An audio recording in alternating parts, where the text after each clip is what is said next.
युग परिवर्तन के समय में 2028 से पहले पहले संत रामपाल जी की 90% संगत की दुर्गति होने वाली है। जी हां, दास आपको ये सत्य बता रहा है, भले आज आपको यकीन हो या ना हो। 90% संगत की मर्यादाएं खंड खंड हैं, छिन्न भिन्न कर डाली है काल निरंजन ने। निमित्त किसको बनाया?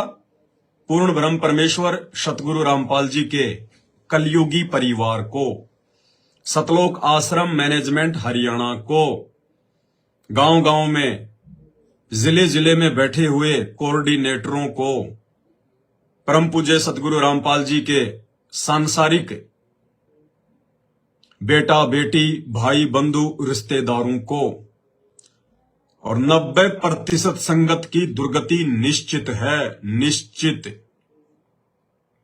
और वो समय अब ज्यादा दूर नहीं है। रिजल्ट आपको आने वाले कुछ ही समय में दिखाई देने शुरू हो जाएंगे, 2024 के एंड तक। और 2025 में तो अच्छे से धुलाई होनी है, ज्योति निरंजन के द्वारा, बिना पाउडर बिना वॉशिंग मशीन के। जी हां भाइयों और बहनों, मैं पवन दास, परम पूज्य सतगुरु रामपाल जी भगवान का अदना सा शिष्य। मैं कोई भविष्य वक्ता नहीं हूं। मैं जो भी बातें आपको बता रहा हूं, ये मेरी कोई भविष्यवाणी नहीं है, बल्कि ये सत्यवाणी है, यथार्थवाणी है। क्योंकि मैं ये सारी बातें परम पूज्य सतगुरु रामपाल जी भगवान के भक्ति विधान और मर्यादाओं को केंद्रित करके बोल रहा हूं। और बहनों, ये शैतानी पर्चे हैं। ये जो पीले पर्चे आप देखते हो, जो सतलोक आश्रम मैनेजमेंट हरियाणा की तरफ से संगत में वायरल किए जाते हैं, ये तानाशाही फरमान होता है, ये काल का फरमान होता है, ये शैतानी फरमान है। ये हिसार जेल से सतगुरु रामपाल जी के द्वारा भेजे गए नहीं है। ये सतगुरु रामपाल जी के वचनों से मेल नहीं खाते। ये शैतानी पर्चे, शैतानी पर्चे, ये पीले पर्चे नहीं, ये शैतानी पर्चे हैं, शैतानी पर्चे। काल कभी भी आमने सामने की लड़ाई नहीं लड़ता है। वो साम दाम दंड भेद घटिया नीति अपनाता है, और अपनाएगा। वो चद्दर ओढ़कर नहीं सो रहा। उसने खुद ने परमात्मा से वचन लिया था कि चौथे युग में जितने मर्जी ले जाना। ये चौथा युग चल रहा है, पिछली पीढ़ी। और काल कोई आप और हमारी तरह कोई निकम्मा जीव नहीं है जो चादर ओढ़ के सोता रहेगा। उसको तो बहुत ज्यादा टेंशन है, चिंता है उसको। वो आमने सामने प्रकट नहीं होता, वो कुप्रेरणा करता है। पहले भगत की मर्यादा तोड़वाएगा, मर्यादा टूटने के चलते उसको उस भगत के अंदर बैठकर अपना काम करने के लिए मौका मिल जाता है। जैसा कि बरवाला कांड में सतगुरु रामपाल जी भगवान के बेटा बेटी भाई बंधु रिश्तेदार और कोऑर्डिनेटरों की मर्यादा तोड़वाई। ये सभी लोग सतगुरु रामपाल जी भगवान से ज्यादा सतगुरु रामपाल जी भगवान के छोटे कलयुगी भाई महेंद्र को अधिक महत्व देते थे, जिस कारण से सबकी मर्यादा टूटी। और इन्होंने भक्तों को कमांडो बनाया, हाथों में लठ पत्थर पेट्रोल बम दे दिए, हुड़दंग मचा दिया, गुंडे मवाली बना दिया। संत रामपाल जी के भक्तों को मरने मारने के लिए खड़ा कर दिया। अरे जो संत कभी चींटी तक को सताने का आदेश नहीं देता, वो संत वहां पे आपको काले कपड़े पहना के हाथों में बंदूक और लाठी और डंडे देकर आपको मरने मारने के लिए खड़ा करेगा। बुद्धि भ्रष्ट हो गई थी संगत की। तो इसी प्रकार भाइयों और बहनों, ये साम दाम दंड भेद की घटिया नीति अपनाता है। और ये घटिया नीति इसने संत रामपाल जी के बेटा बेटी भाई बंधु रिश्तेदार और कोऑर्डिनेटरों को निमित्त बनाकर, अपना एजेंट बनाकर सन 2014 से इन शैतानी पर्चों के माध्यम से लगातार संगत के ऊपर ये प्रहार कर रहा है। अभी हाल ही हरियाणा के सोनीपत के गोहाना में 18 मई 2024 को भारत के प्रधानमंत्री नरेंद्र मोदी की रैली थी। संत रामपाल जी के भक्तों को राजनीति से क्या लेना देना? 36 का आंकड़ा, 36 का आंकड़ा। उसके बावजूद भी संत रामपाल जी के भक्तों को इन शैतानी पर्चों के माध्यम से उन्हीं का आदेश बताकर रैली में शामिल किया गया। उससे पहले 2019 में किया गया। उसके बाद में बीच बीच में ना जाने कोई पार्षद का चुनाव, कोई सरपंच का चुनाव, कोई एमएलए का चुनाव, हर बार ये शैतानी पर्चे निकाल निकाल के संगत की मर्यादाएं खंडित करवाई गई।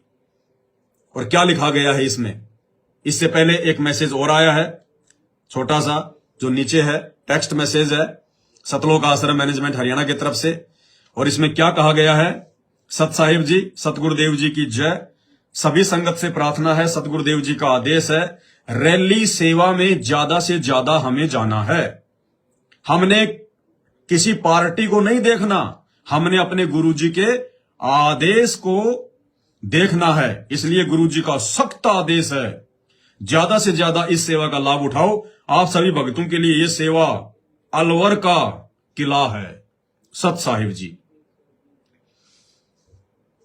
यानी वर्तमान में अब देखो, परमात्मा धरती पर आते हैं ज्यादा से ज्यादा सत्संग करने के लिए, अपने भक्तों को ज्यादा से ज्यादा सत्संग सुनाने के लिए। और इस मैसेज में, इस शैतानी मैसेज में सतलोक आश्रम के द्वारा क्या कहा गया है? सभी संगत से प्रार्थना है, सतगुरुदेव जी का आदेश है, रैली सेवा में ज्यादा से ज्यादा जाना है। रैली सेवा। अब आध्यात्मिक क्षेत्र में तो कोई रैली होती नहीं है। अब रैली तो राजनेताओं की होती है, और आजकल रैलियों का दौर चला हुआ है, 2024 के चुनाव हैं। तो कह रहे रैली में ज्यादा से ज्यादा जाना है, ये उसको सेवा बता रहे हैं, गंदी राजनीति को सेवा बता रहे हैं।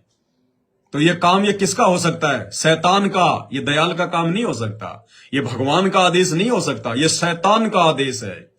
और शैतान कौन? सतगुरु रामपाल जी का छोटा भाई महेंद्र शैतान। सतगुरु रामपाल जी के दोनों बेटे शैतान, उनकी बेटियां शैतान, ये कोऑर्डिनेटर शैतान। सब काल प्रेरित हैं, सब काल के दलाल हैं, काल की गोद में बैठे हैं, एजेंट हैं ये काल के।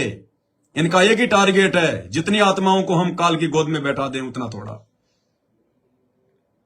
कर रैली सेवा में ज्यादा से ज्यादा जाना है, सत्संग सेवा में नहीं, रैली सेवा में। बताइए, 28 साल हो गए संत रामपाल जी को ज्ञान देते हुए, सन 1994 से। रैलियां तो उस समय भी निकला करती थी राजनेताओं की। आज तक तो नहीं कहा कभी सतगुरु ने कि बच्चों रैली सेवा में ज्यादा से ज्यादा जाओ, रैली सेवा में ज्यादा से ज्यादा जाओ। फला जगह बीजेपी की रैली है, फला जगह कांग्रेस की रैली है, बच्चों वहां जाओ। 30 साल में सतगुरु का एक भी सत्संग दिखा दो, एक भी आदेश दिखा दो, ये पवन दास अपनी गर्दन को धड़ से अलग कर देगा उसी समय। क्योंकि मेरा समर्थ सत्संग उनके विधान है। सतगुरु रामपाल जी भगवान का विधान है, संविधान है, और संविधान में परमात्मा गंदगी नहीं फैलाएगा। तो ये सारे आदेश ये शैतानी आदेश हैं, काल के आदेश हैं। ये आगे क्या लिख रहे हैं? हमने अपने गुरुजी के आदेश को देखना है, हमने किसी पार्टी को नहीं देखना। अरे मूर्खो, जाहिलो, गंवारो, थोड़ी बहुत अपनी बुद्धि का इस्तेमाल किया करो ये मैसेज को टाइप करते समय। हमने किसी पार्टी को नहीं देखना।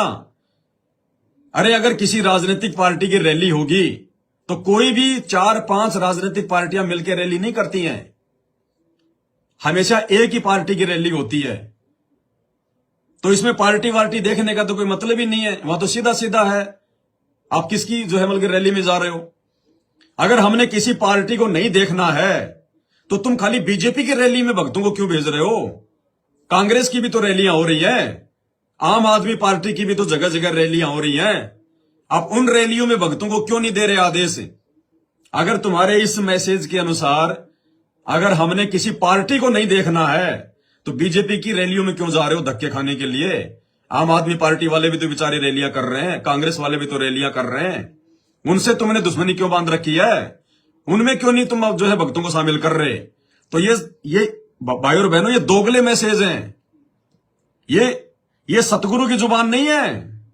अरे क्या हम अपने बाप के वचनों को नहीं पहचानेंगे क्या? हमारा बाप क्या आदेश देगा हमें नहीं पता क्या? ये हमारे बाप के वचन है क्या? ये शैतान के वचन है, शैतान के, सतलोक आश्रम मैनेजमेंट हरियाणा के वचन है। ये ज्यादा से ज्यादा इस सेवा का लाभ उठाओ। आप सभी भक्तों के लिए ये सेवा अलवर का किला जैसी है। यानी इस गंदी राजनीति में सुअर की तरह नाक रगड़ना, रैलियों में धक्के खाना, अपनी गाड़ियों का डीजल पेट्रोल फूकना, बसों में जाना, गर्मी में मरना, समय और समासों की बर्बादी करना, धक्के खाकर आना, कहते हैं ये अलवर के किले जैसी सेवा है। अलवर का किला क्या था? परमात्मा ने सत्संगों में बताया कि एक समय गोपीचंद और भर्तरी को उनके गुरु गोरखनाथ ने एक आदेश दिया था कि मेरा आदेश है 12 वर्ष तक तुम राजस्थान के अलवर में वहां के राजा का जो है एक वो किला बन रहा है, तुम वहां जाकर मजदूरी करो और अपना पेट भरने के लिए कहीं और काम करोगे। यानी 12 वर्ष तक जो तुम उस किलो में जो तुम मजदूरी करोगे, तुम उनसे कोई मेहनताना नहीं लोगे, तुम कोई सैलरी नहीं लोगे उनसे, मुफ्त में सेवा करोगे 12 साल और अपना पेट भरने के लिए कहीं और काम करोगे, चाहे रात में करो चाहे जो मर्जी करो, कैसे भी करो। यह आदेश दिया था। तो सतलोक आश्रम मैनेजमेंट हरियाणा का कहना है कि ये जो राजनेताओं की रैलियों में जो हम धक्के खिलाने के लिए तुम्हें जो ये शैतानी पर्चों के माध्यम से आदेश दे रहे हैं ना, ये अलवर के किले जैसी सेवा है। और इन्होंने एक पीला पर्चा भी निकाला है इसी अलवर की सेवा के संबंध में। ये देखिएगा, ये पीला पर्चा भी इन्होंने निकाला है 17 मई 2024 को। एक पीला पर्चा निकाला है संगत को गुमराह करने के लिए, संगत के अंदर जोश भरने के लिए। भाई और बहनों, क्या लिखा है इसमें? जय बंदी छोड़ की सतगुरुदेव जी की जय। दिनांक 17/5/2024। गरीब गोपी चंद और भरतरी पतिव्रता है दोई, गोरख से सतगुरु मिले पत्थर पाहन डोई। गरीब 12 बरस बिसंबरी अलवर किला चिनाई, सतगुरु शब्दों बांध दिया अमर भये हैं ताही। ऊपर दोहा लिखा है और नीचे क्या लिखा है? श्री गोरखनाथ जी से गोपीचंद तथा भरतरी जी ने कहा कि गुरुदेव हमारा मोक्ष इसी जन्म में हो, ऐसी कृपा करो, आप जो भी साधना बताओगे हम करेंगे। श्री गोरखनाथ जी ने कहा कि राजस्थान प्रांत में एक अलवर शहर है, वहां का राजा अपने किले का निर्माण करवा रहा है, तुम दोनों उस राजा के किले का निर्माण पूरा होने तक उसमें पत्थर ढोने का निःशुल्क कार्य करो। अपने खाने के लिए कोई दूसरी मजदूरी सुबह शाम करो। उसी दिन दोनों भगत आत्मा गुरु जी का आशीर्वाद लेकर चल पड़े। विचार करने की बात है भाई और बहनों, आप बुद्धिमान व्यक्ति हो, आप कोई जानवर नहीं हो, आप गधे नहीं हो जो आपकी समझ में नहीं आएगी। आप इस सृष्टि के सर्वश्रेष्ठ ज्ञानी सतगुरु रामपाल जी परमेश्वर जी के भगत हो। अगर तुम नीर खीर का निवेरा करना नहीं सीखोगे, तुम्हें परमात्मा ने हंस की संज्ञा दी है। अगर तुम दूध और पानी को अलग अलग करना नहीं सीखोगे तो तुम काय के भगत और काय के फिर तुम हंस, फिर तो तुम यूं ही पूरी जिंदगी धक्के खाओगे। इस पीले पर्चे में जो गोपीचंद भरतरी और जो गोरखनाथ जी का जो ये प्रकरण है कि गोपीचंद और भरतरी ने अपने गुरु गोरखनाथ जी से कहा कि हमारे को ऐसी साधना बताओ कि इसी जन्म में हमारा मोक्ष हो जाए। तो गोरखनाथ जी ने कहा कि राजस्थान के अलवर शहर का जो राजा है वो अपना वो किला बनवा रहा, और तुम दोनों वहां जाके 12 साल तक मेहनत करो, वहां पे मजदूरी करो, मिट्टी पत्थर ढो, और बिल्कुल निःशुल्क, कोई मजदूरी नहीं लोगे, कोई पैसा नहीं लोगे, अपना पेट भरने के लिए सुबह शाम कहीं और काम करना, फिर तुम्हारा मोक्ष होगा। तो दोनों जो है वहां पे वो चले गए। आगे और भी कहानी है, मैं आपको आगे बताऊंगा, लेकिन साथ में इसका मतलब विश्लेषण जो है वो करते चलेंगे हम। उदाहरण दिया जा रहा है गोपीचंद भरतरी और गोरखनाथ जी का,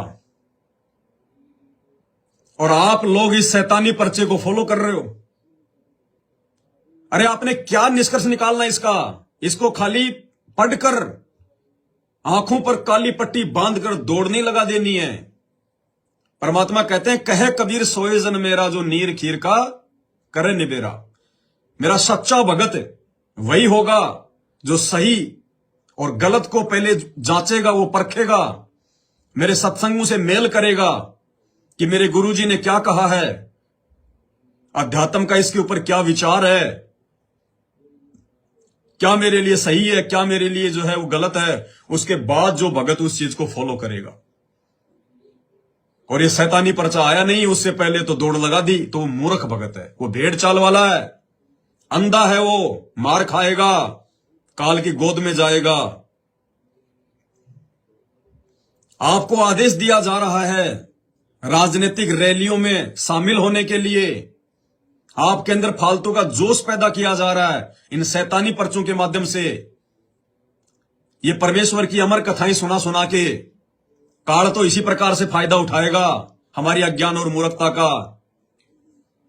तो आप लोगों को बीजेपी की राजनीतिक पार्टियों में रैलियों में भेजकर मर्यादा तोड़वाने के लिए यह काल का षड्यंत्र है, ध्यान रख लेना। परमेश्वर ने हमें सत्संगों में जो ये कथाएं सुनाई गोपीचंद और भर्तरी की, इनको आधार बनाकर आप लोगों के अंदर झूठा जोश भरकर आपकी मर्यादा तोड़वाने के लिए आपको राजनीतिक रैलियों में भेजा जा रहा है।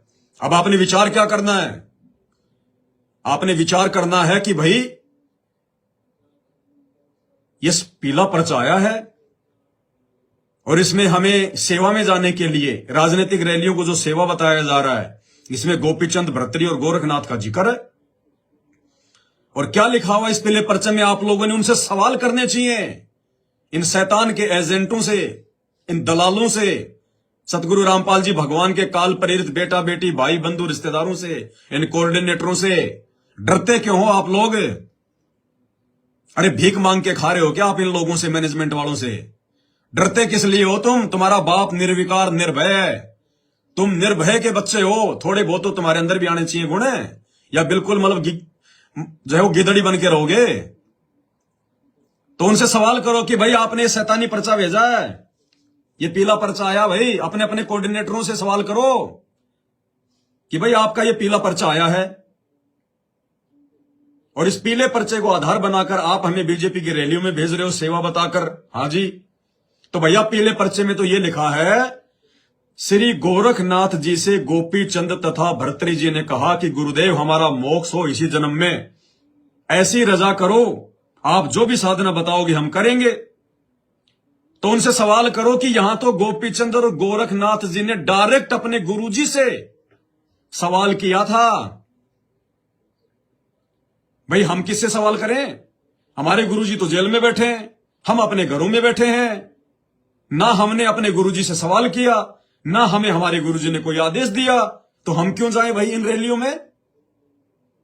अरे गोपी चंद और भर्तरी ने अपने गुरुजी की औरत के कहने पे, अपने गुरुजी के बेटा बेटी के कहने पे, अपने गुरुजी के सेवादारों के कहने पर, या कोई पीला पर्चा निकालने पर अलवर के किले में जाकर 12 साल तक मेहनत नहीं की थी। गोपीचंद भर्तरी ने डायरेक्ट अपने गुरुजी के सामने खड़े होकर उनसे आदेश लिया था, उनसे प्रार्थना की थी। और उधर से गोरखनाथ जो उनका गुरु था वो उनके सामने खड़ा था प्रत्यक्ष, और उसने आदेश दिया था। तो सवाल करो अपने कोऑर्डिनेटरों से, इन फर्जी सतलोक आश्रम के मैनेजमेंट से, कि तुम एग्जाम्पल तो दे रहे हो गोरखनाथ का और गोपीचंद का। तो भैया हमें तो हमारे गुरुजी ने ना तो आदेश दिया और ना हमने अपने गुरुजी से पूछा। और रही बात मोक्ष की, गोपीचंद और भर्तरी ने तो अपने मोक्ष के लिए कहा था कि जिससे हमारा मोक्ष हो जाए, हमें ऐसी साधना बताओ गुरुदेव। तो इन आश्रम वालों से कहो, इन कोऑर्डिनेटरों से कहो कि भैया हमें आवश्यकता नहीं है, हमें तो मोक्ष की विधि हमारे गुरुजी ने बता दी। हमें तो मोक्ष प्राप्ति की, पूर्ण मोक्ष प्राप्ति की संपूर्ण विधि सतगुरु रामपाल जी भगवान ने उसी दिन बता दी थी जिस दिन हमने उनसे उपदेश लिया कि बेटा मर्यादा में रहना है, ये मेरे नियम है। ना किसी राजनीतिक पार्टी को देखकर वोट देना है, ना राजनेताओं की पार्टियों में धक्के खाना है, ना हम कोई राजनीतिक हैं, ना हमें राजनेताओं से कोई लेना देना है। और ये 3 समय की आरती कर, ये मंत्र जाप कर, ये सत्संग सुन, ये मर्यादा निभा, मोक्ष पक्का। तो हम क्यों पूछें अपने गुरुदेव से कि गुरुजी हमें कोई ऐसी विधि बताओ जिससे हमारा मोक्ष हो जाए? हमें आवश्यकता नहीं पूछने की, हमारे से पूछने से पहले गुरुजी ने हमें वो विधि बता दी। तो इस पीले पर्चे का तो कोई मतलब ही नहीं निकलता है, फालतू का ढकोसला है ये। आप लोगों को केवल मूर्ख बनाने के लिए इनको पता है कि ये संगत जो है ना, ये भेड़ चाल में चलती है। ये संगत ज्ञान को आधार बना के नहीं चल रही है। इन लोगों को पता है कि ये संगत हमारे ऊपर आंख बंद करके विश्वास कर बैठी है। विश्वास करना चाहिए था अपने गुरुदेव भगवान पर, और विश्वास कर बैठी ये इन गधों पर, सतलोक आश्रम वालों पर, गुरुदेव के बेटा बेटी भाई बंधु रिश्तेदारों पर, इन कोऑर्डिनेटरों पर, अकल के अंधों पर, काल एजेंटों पर। तो इस पीले पर्चे का तो कोई मतलब ही नहीं निकलता है, जिस पीले पर्चे को देखकर तुमने बसों पे बसें लगा दी, दौड़ लगा दी तुमने नरेंद्र मोदी की उस रैली में, और अपने जो है वो कर्म फोड़ कर आ गए। क्या आप में से कितने लोगों ने हिसार जेल में जाकर सतगुरु रामपाल जी भगवान से यह आदेश लिया कि गुरुदेव नरेंद्र मोदी की रैली है, कांग्रेस की रैली है, फला फला पार्टी की रैली है, गुरुदेव हमें आदेश दो कि हम उस रैली में जाएं? क्या आपने आदेश लिए? क्या आपके गुरुजी ने आपको आदेश दिया? अगर आपने आदेश नहीं लिया अपने गुरुजी से आमने सामने जाकर, और आपके गुरु ने आदेश नहीं दिया, तो आप दुनिया के सबसे बड़े महामूर्ख इंसान है, सबसे बड़े। आप गधे, सबसे बड़े दुनिया के गधे, खच्चर। आप भक्ति योग्य प्राणी नहीं है।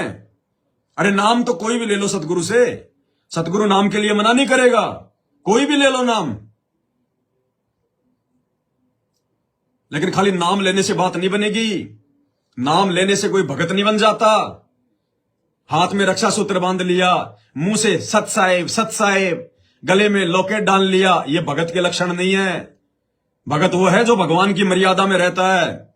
शिष्य वो है जो सतगुरु की शिक्षाओं पर चलता है।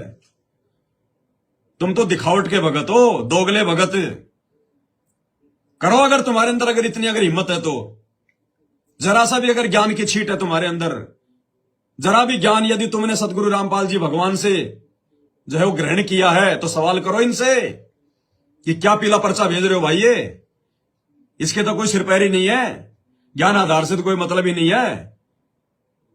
अगर हमने इस पीले पर्चे के आधार से चलना है, तो गोपीचंद भट्ट ने तो अपने गुरुजी सामने सामने होकर आदेश लिया था। और गोपीचंद भर्तरी ने यह नहीं कहा था कि गुरुजी आदेश दो, हम मजदूरी करेंगे, अलवर का वो किला बनवाएंगे। उन्होंने मजदूरी के लिए आदेश नहीं लिया, उन्होंने तो अपने मोक्ष के लिए कहा था। और नालायकों, तुम्हारे को तो बिना मांगे सतगुरु रामपाल जी भगवान ने तुम्हारे को तो आदेश दे दिया कि बेटा बैठ के भक्ति कर। और मालिक कहते हैं कि दुनिया से ती दोस्ती और पड़े भजन में भंग, एका एक ही राम से या साधु के संग। यह आदेश है तुम्हारे गुरु के मोक्ष के लिए कि बेटा दुनियादारी से ज्यादा यारी दोस्ती मत निभाना, ये राजनीति के चक्कर में ना पड़ना, बैठ के अपनी भक्ति करना, नेक नीति से अपना काम धंधा करना। और बेटा तू अपने गुरु का चेला बन के रहना, गुरु के चेलों का चेला मत बन जाना। और आज ये 90% संगत सतलोक आश्रमों से जुड़ी हुई है, ये गुरु के चेलों का चेला बन गई। गुरु का आदेश नहीं मानता कोई भी। गुरु का आदेश है सत्संग, नित्य नियम तो कोई करता ही नहीं, लगा के मोबाइल में छोड़ देते हैं, खुद जाके बाथरूम में बैठ जाते हैं। आपको दिखाएंगे भाई और बहनों, किस कदर काल ने इस 90% संगत को बांध रखा है। कैसे ये लोग अपना नित्य नियम करते हैं, कैसे ये लोग अपनी संध्या आरती करते हैं। उस रैली में से धक्के खा खा के आ रहे थे लोग, एक वीडियो आया हमारे पास में, रैली में से आ रहे हैं, जेब में मोबाइल डाल रखा है, असुर के अंदर रमेणी चल रही है, साथ में वो आ गया मीडिया वाला। अरे सर कहां से आ रहे हो? नरेंद्र मोदी की रैली से आ रहा हूं। सर क्या है? अरे बहुत अच्छा माहौल है और रमेणी चल रही है। वो मीडिया वाला कह रहा भाई साहब ये भजन सुन रहे? हाँ ये भजन सुन रहे हम। ये है इनकी रमेणी, इनकी आरतियां, इनके सत्संग सुनना। कहां से सद्बुद्धि आएगी इनको? करो इनसे सवाल।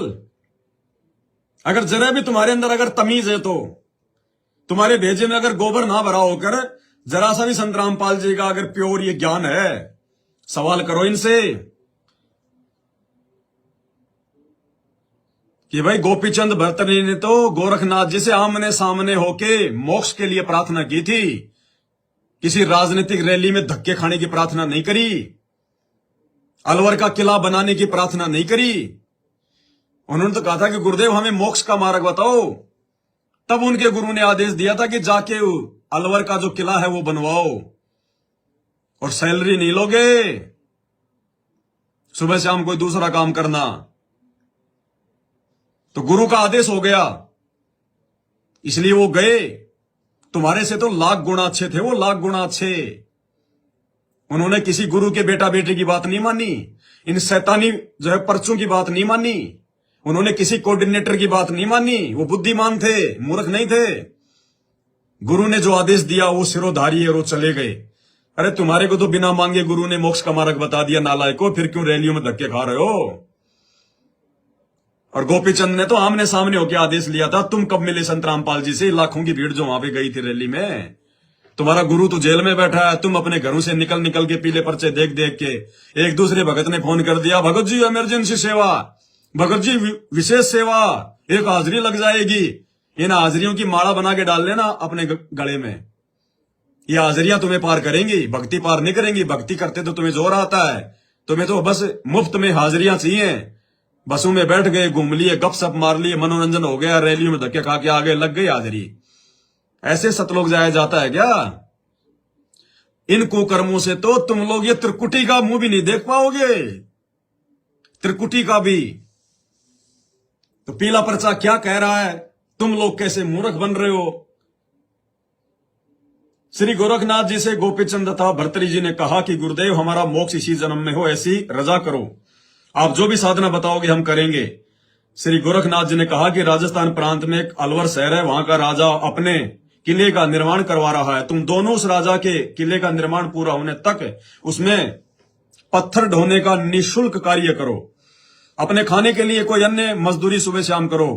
उसी दिन दोनों भगत आत्मा गुरु जी का आशीर्वाद लेकर चल पड़े। उस किले का निर्माण 12 वर्ष तक चला। कोई भी मेहनताना का रुपया पैसा नहीं लिया। अपने भोजन के लिए उसी नगरी के एक कुम्हार के पास मिट्टी खोदने तथा उसके मटके बनाने योग्य गारा तैयार करने लगे। उसके बदले में सुबह शाम केवल रोटी खाते थे। निःशुल्क सेवा की उन्होंने, निःशुल्क सेवा। अरे तुम्हारे से तो वो भी नहीं हो रही। अरे सतलोक आश्रम मैनेजमेंट हरियाणा वालों, संगत को मूर्ख बनाने के लिए शैतानी पर्चे डालते हो गोपीचंद भर्तरी के कि निःशुल्क उसने 12 साल तक सेवा करी। अपने गुरुदेव का उसने आदेश पालन किया। क्योंकि अगर मेहनताना ले लेते तो वो सेवा नहीं होती, फिर वो मजदूरी होती, वो व्यापार होता। और तुम क्या कर रहे हो? अरे तुम तो गोपीचंद भर्तरी से भी नीचे गिरे हुए हो, नीचे गिरे हुए। इन सतलोक आश्रमों में जितने भी लोग सेवादार हैं, चाहे कोई परमानेंट रह रहा है, इन सतलोक आश्रमों में जितने भी सेवादार हैं सब के सब सैलरी पर हैं, सैलरी पर। तुम तो गोपीचंद भर्तरी के नाखून के बराबर भी नहीं हो।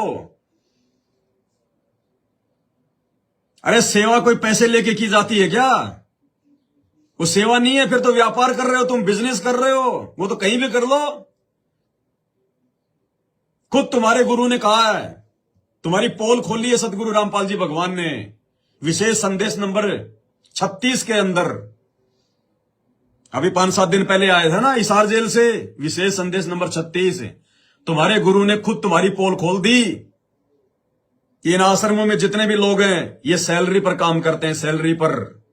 ये त्रिलोचन भगत की परमात्मा ने कथा सुनाई, त्रिलोचन भगत की परमात्मा ने कथा सुनाई, विशेष संदेश नंबर 36। और क्या कह रहे हैं परमात्मा इसमें? त्रिलोचन भगत के लग गए दस्त, उसका चेला चला गया गांव। और मालिक ने कहा कि वो जो उसका जो चेला था ना, वो सैलरी पर था। आश्रम के बाकी भगत उसको आपस में इकट्ठा करके उसको जो है मतलब सैलरी दिया करते थे, वो सैलरी पर था। और तुरंत बाद फिर कह रहे हैं गुरुदेव कि आजकल हम भी ऐसा ही कर रहे हैं, जो हमारे बच्चे हैं आश्रमों में, हम भी आजकल ऐसा ही कर रहे हैं। यानी सैलरी पर सेवा कोई नहीं कर रहा, सैलरी पर। तुम तो गोपीचंद भर्तरी से भी नीचे गिरी हुई आत्माएं हो। क्या कह रहे हैं सुन लो। जैसे एक त्रिलोचन नाम का भगत था, उसका जो सेवादार था वो घर चला गया। उसी दिन शाम को भगत का दस्त लग गई, वो चलने लगा जब दस्त लग गई। वो कहने लगा गुरुदेव मैं नहीं जाता हूँ, आपको तकलीफ ज्यादा होगी। गुरु जी बोले भाई जा, कई दिन हुए तेरे घर हो जाएगा ठीक, छोटे मोटे दस्त हो जाते। वो तो चला गया, और वो त्रिलोचन भक्त ज्यादा कष्ट हो गया, उठा भी नहीं जा, टट्टी भी वहीं आसपास करने लगे। परमात्मा उसी टाइम आ गया उस भगत का रूप लेके, उसकी टट्टी ठावे, उसके कपड़े धोए। 1 महीने में सेवक आया, 1 महीने दाता वहां उसकी सेवा करते रहे। वो भगत आया, घर से सारा सामान लाया, तो थोड़ा बहुत गुरुदेव के लिए खाने पीने का बनवा के उसकी माँ पे लाया और आकर धर दिए गुरु जी के चरणों में। और लगा गठड़ी खोल कर बता, महाराज जी ये मेरी माँ ने ये दिया है, ये दिया। वो सेवक सैलरी पर था, सैलरी पर। भक्तों ने वो पैसे इकट्ठे करके उसको दिया करते, भगत भी था। अब सुनो, जैसे आजकल हम अपने बच्चों को ऐसे ही कर रहे, और कहने लगा जैसे आजकल हम अपने बच्चों को ऐसे ही कर रहे हैं, यानी इन आश्रमों में भी आजकल ऐसे ही हो रहा है। ये तुम्हारे गुरुदेव ने, सतगुरु रामपाल जी भगवान ने जानबूझकर तुम्हारी ये पोल खोली है। मालिक को मालूम था ये अंतर्यामी है, इसको पता था कि आने वाले 5-7 दिनों में ये ड्रामा करेंगे, ये बीजेपी की रैलियों में भक्तों को भेजेंगे, मेरी मर्यादा तुड़वाएंगे शैतान की प्रेरणा से। और ये मेरी कथाओं का, क्योंकि काल ने क्या कहा था, जाओ जोग जीत संसारा, जीव न माने कहा तुम्हारा, तुम्हारा नाम ले वाद बढ़ाऊं, या विद जीवों को भटकाऊं। कि तेरा नाम ले लेके जीवों को मैं भ्रमित करूंगा, और वही हो रहा आज।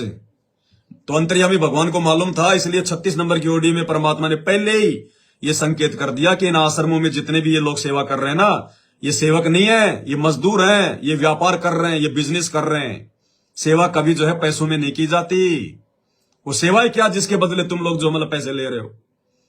तो पहले परमात्मा ने जिक्र कर दिया, वरना 30 साल हो गई ये कथा परमात्मा ने सैकड़ों बार सुना दी, आज तक कभी परमात्मा ने सैलरी का जिक्र नहीं किया कि वो जो भगत था वो सैलरी पर रहा करता था। ये अंतर्यामी को पता था कि 5-7 दिन बाद में ऐसा होगा, मेरे बच्चों के साथ में ये ड्रामा करेंगे और ये पीला पर्चा निकालेंगे, गोपीचंद जो है भर्तरी का ये नाम लेंगे। अंतर्यामी ने पहले भेज दी, समझो सुधरो, काल का भयंकर जाल है। आगे क्या लिखा इस पहले पर्चे में, जिस प्रकार गोपीचंद भर्तरी ने अपने गुरुदेव की आज्ञा का पालन करने के लिए अलवर के किला में मजदूरी की, राजा होते हुए भी उन्होंने अपने गुरु की आज्ञा का पालन किया। अलवर का किला बनाने में उन्होंने कोई भी मजदूरी नहीं ली थी, बस अपनी रोजी रोटी के लिए कुम्हार के यहां काम करते थे। 12 वर्ष तक उन्होंने अपने गुरु जी की आज्ञा का पालन किया। ठीक इसी प्रकार हमें भी सतगुरुदेव के आदेश पर चलना है। अरे मूर्खो, सतगुरु का तो आदेश है कि घर बैठ के भक्ति करो, बकवाद मत करो, गंदी राजनीति का हिस्सा मत बनो, राजनेताओं के उपग्रह मत बनो, अपने भगवान पर विश्वास करो, इस शैतान के दाव में मत आओ। ये तो तुमसे हो नहीं रहा। असली आदेश तो ये है गुरु का कि मर्यादा में रह के भक्ति करो, राजनीति मत करो, धक्के मत खाओ, दुनिया से थी दोस्ती और पड़े भजन में भंग, एकाएक की राम से या साधु के संग। अरे सतलोक से चलकर वो परमात्मा इस गंदे लोक में गंदी राजनीति करवाने नहीं आता, राजनेताओं का सपोर्ट करवाने नहीं आता। अगर ये सतगुरु रामपाल जी भगवान अगर ये गंदी राजनीति अगर करेगा तो भक्ति कौन करवाएगा? राम रहीम करवाएगा, आसाराम करवाएगा भक्ति। फिर थोड़ा बहुत अपनी बुद्धि पे जोर डालो, इंसान हो तुम, जानवर नहीं हो। हमने गुरु जी के आदेश का पालन करना है। गुरु जी का आदेश है भक्ति करो, वो तो तुमसे हो नहीं रही। बकवाद में तुमने पैर फंसा दिया, चिल्लाओगे, ऊपर हाथ करके रोओगे, देख लेना आने वाले समय में। सतगुरुदेव जी के आदेश पर चलना है, किसी भी आदेश में मीन मेख नहीं करना है। जिस प्रकार गोपीचंद भर्तरी ने अपने गुरु में पूर्ण निष्ठा दिखाई, जबकि उनके गुरु तो पूर्ण भी नहीं थे। हमें तो पूर्ण परमात्मा रूप में पूर्ण सतगुरु मिले हैं, तो पूर्ण परमात्मा यहां पे गंदी राजनीति करवाता है क्या नालायको? हमने मीन मेख नहीं निकालना। अरे पहले गुरु से जाके आदेश लो आमने सामने, उसके बाद में कोई मीन मेख नहीं निकाला जाता। गुरु की पीठ पीछे कोई भी ऐरा गहरा व्यक्ति, नथु बैरा, कोई भी तुम्हें आदेश देगा तो मीन मेख ही निकलेंगे। कल को तुम्हारा गुरु आदेश दे देगा तुम्हारे को, ये पीला पर्चा निकाल दिया जाएगा ऐसा ही कि अपनी कमर में बांध के 50 किलो का पत्थर और कुएं में कूद जाओ, तुम में से एक भी नहीं कूदेगा, एक भी। तुम्हारी बुद्धि तुरंत खुल जाएगी। ऐसा आदेश गुरुजी कैसे दे सकते हैं? गुरुजी तो सत्संग में कहते हैं कि आत्महत्या करना तो महापाप है। तो सत्संग में गुरुजी ने कौन से दिन कहा कि ये गंदी राजनीति करना, राजनेताओं के पीछे पीछे ये कुत्ता बन के फिरना, ये बहुत अच्छा काम है? ये कौन से दिन कहा फिर गुरुजी ने? तो बुद्धि भ्रष्ट हो चुकी है भाई पूरी तरह से। ये पीला पर्चा आया होगा आप लोगों के पास, तो सतलोक आश्रम वाले तो खूब जानते होंगे, क्योंकि तुम तो पीले पर्चे को अपना गुरु बना चुके हो। तुम्हारे गुरु संत रामपाल जी नहीं है, तुम्हारा गुरु ये शैतानी पर्चा है, शैतानी पर्चा।